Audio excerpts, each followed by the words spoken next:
When Alabama lineman Austin Shepard isn't playing football, he's raising money for Children's of Alabama. And everyone was given these shirts when they went into the commission meeting. I mean everyone, security guards, commissioners, well, even the media. Now we want to reveal a secret about live TV. I'm actually standing on a ladder. I tell you this because the tree behind me is 40 feet tall. That's about 8 of me. Once the Myrick's house is built, the view from their property is going to be changing because they're now part of another community that's rebuilding from the April tornadoes. The tornado left the library at Center Point Elementary intact, but take a look. It took off the roof, walls, wiped out entire classrooms. On Monday, when seniors sat down on the bus, they found this notice saying that as of next Thursday, all routes to the senior centers will be terminated. Both families are already looking forward to December 20th. That's the day they'll get the keys to their house and walk through the front doors for the first time as homeowners. They're already thinking about where the Christmas tree will go and what walls they'll hang family pictures on. You grow up in a place and you kind of don't want to let go of it. The April 27th tornado forced then 16-year-old Bradley Knobloch to let go of his childhood house. Behind his new one are trees, similar to the ones he handed out for his Eagle Scout project. I kind of headed up distributing them and everything and planted them in people's yards. Kind of make the community look like it used to. But it won't ever be the same. If the abandoned lots and tornado-torn houses aren't enough, there's this. 2, 3. Another Eagle Scout project Knobloch is working on with 15-year-old Avery Gallops. It's a memorial to the 12 lives lost. I think it'd be more joyous than saddening. I think we can all remember and we can all, we're building a monument to these people. For these people. The pavers also honor the heroes, like the church congregations who opened their hearts, the volunteers who gave their time, and the neighbors who rescued their own neighbors. Here on the corner of 11th Avenue and 10th Street, we met some of those neighbors minutes after the tornado tore through. Michael Roach and others carried the injured out on doors, sheets, whatever they could find. Having that little bit of footage that we've got kind of helps you process the night that took place, but it's still moments there still coming and going. Just getting his bearing was tough. Trees blocked nearly every way in and out. The injured made it to this block for help. Of all the people we carried, we actually never made it past probably the first block here. How many people do you think you guys carried? Somewhere between 25 and 30 people. Roach has rewatched video from that night, bringing more faces into focus. Miss Lynette, the first lady we carried, was alive, conscious, and appeared to be partially decapitated, but was thanking us the entire ride. And one he'll never forget. It had a 2x4. It appeared sticking through his collarbone and protruding out of the backside of his shoulder. And he had been sitting on a curb waiting for somebody just to drive him up the street about 4 blocks for probably a good 4.5, 5 hours. A year later, even after injured survivors thanked him again, Roach doesn't consider himself a hero. It didn't take much initiative to just go in and do something yourself.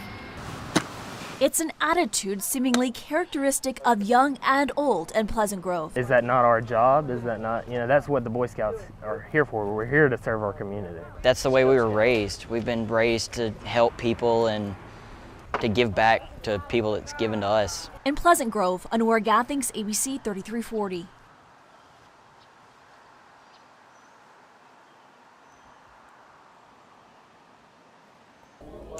What's this? A prosthetic leg made out of $100 worth of extra car parts. That's about $2,000 less than the cheapest one on the market. I've always wanted to build something that would help somebody else, so this is a great opportunity for me to do this. The parts were actually left over from an earlier project, a utility vehicle that can be turned into an ambulance, tiller, drill, or truck to carry equipment on any terrain. I thought it was going to take forever to build, but it actually didn't take that long. Kyle Brasher and other students created a model that fits into a small box for worldwide shipping and can be assembled in 4 hours.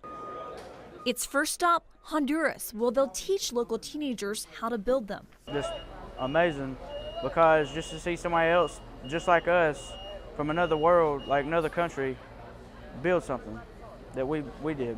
Christian McDonald is part of another group of students working on a lighter prosthetic leg. It's made out of a crutch and can be adjusted to grow with children. They'll be fitting amputees in Honduras. It's very moving to really change someone's life, because that's really what it's all about. A documentary is also being shot about these students and their work with the hopes that it will inspire others. We also have a voice and say that we can change the world also. And they're trying. In Clara, Anora Gathings, ABC 3340. I come to the garden. Commissioner Sandra Little Brown has the ability to inspire. 3 weeks ago, she was diagnosed with breast cancer. I was able to detect it real soon. It was confined in one location. So I had to lose both breasts because of that, even that. Just imagine if it had gotten all over my body. Probably would have had a funeral. Sally Sykes' sisters and daughters have also found breast lumps. She encouraged Brown to act quickly and started a prayer group. She can handle any situation, and she can get a crowd with her too. And we follow her because we have a lot of confidence in her. Brown's confidence and strength tackled the disease that 250,000 other women will be diagnosed with this year. 40,000 will die, many of them African American women. I wouldn't put this on the table for any other woman to come by and pick up. I can handle this, and I'm going to handle it for His glory. But she isn't doing this alone. I'll never forget April 22nd, 1999 at 3:22 p.m. when I was told I had cancer. Neither will the Hales. Sheriff Mike Hale still wears pink ties 3 years after his wife beat breast cancer. For the guys, we don't know what to say. We don't ever know what to say. But ladies like Diana and the girls that you've met, they answer the questions. They know what to say. And it's simple.